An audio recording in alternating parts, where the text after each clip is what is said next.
ഈ ഒരു ക്വസ്റ്റ്യനിൽ നമുക്ക് 9 ഡിജിറ്റ് നമ്പർ ഉണ്ട്. അതിൻ്റെ എല്ലാ ഡിജിറ്റും 1 ആണ്. അതിനെക്കൊണ്ട് തന്നെ മൾട്ടിപ്ലൈ ചെയ്താൽ കിട്ടുന്ന റിസൾട്ടിൻ്റെ ഡിജിറ്റിൻ്റെ സമ്മ് ഫൈൻഡ് ഔട്ട് ചെയ്യണം. നമുക്കതിൻ്റെ ഏറ്റവും ചെറിയൊരു ഫോമാറ്റ് എടുക്കാം. 2 ഡിജിറ്റും 1 ആയിട്ടുള്ള നമ്പർ തമ്മിൽ മൾട്ടിപ്ലൈ ചെയ്താൽ നമുക്ക് കിട്ടുന്നത് 121 ആണ്. അതേപോലെ 3 ഡിജിറ്റും 1 ആയിട്ടുള്ള 111 ഇൻറ്റു 111 തമ്മിൽ മൾട്ടിപ്ലൈ ചെയ്താൽ നമുക്ക് കിട്ടുന്നത് 12321. അപ്പം നമുക്ക് ആ പാറ്റേൺ ക്ലിയർ ആയി. എത്ര ഡിജിറ്റ് ആണോ ഉള്ളത് അതുവരെ എഴുതുക. 123 ദെൻ എഗെയിൻ റിവേഴ്സ് ഡയറക്ഷനിൽ 21. എല്ലാ ഡിജിറ്റും 1 ആയ 9 ഡിജിറ്റിൻ്റെ മൾട്ടിപ്ലിക്കേഷൻ ചെയ്താൽ നമുക്ക് കിട്ടുന്നത് 1 2 3 4 5 6 7 8 9 8 7 6 5 4 3 2 1 ആണ്. ഇതിൻ്റെ ഡിജിറ്റിൻ്റെ സം എന്ന് പറഞ്ഞു കഴിഞ്ഞാൽ ഫസ്റ്റ് 9 ഡിജിറ്റിൻ്റെ സം എന്ന് പറഞ്ഞാൽ നമുക്കറിയാം 45 ആണ്.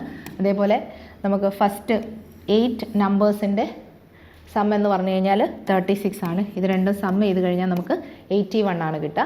അപ്പം നമ്മൾ ഈ ഒരു പാറ്റേണിൽ കാൽക്കുലേറ്റ് ചെയ്യേണ്ട ആവശ്യമില്ല. ഇത് വരുന്ന ഫോർമുല എന്ന് പറഞ്ഞു കഴിഞ്ഞാൽ n ഡിജിറ്റ് 1 ആണെങ്കിൽ n² ആയിരിക്കും. ഇവിടെ 9 ഡിജിറ്റിൽ എല്ലാ ഡിജിറ്റും 1 ആണ് വന്നിരിക്കുന്നത്. സോ ആ പ്രോഡക്റ്റിൻ്റെ സം ഓഫ് ഡിജിറ്റ് എന്ന് പറഞ്ഞു കഴിഞ്ഞാൽ 9² ആണ് വരിക. So 9² is 81.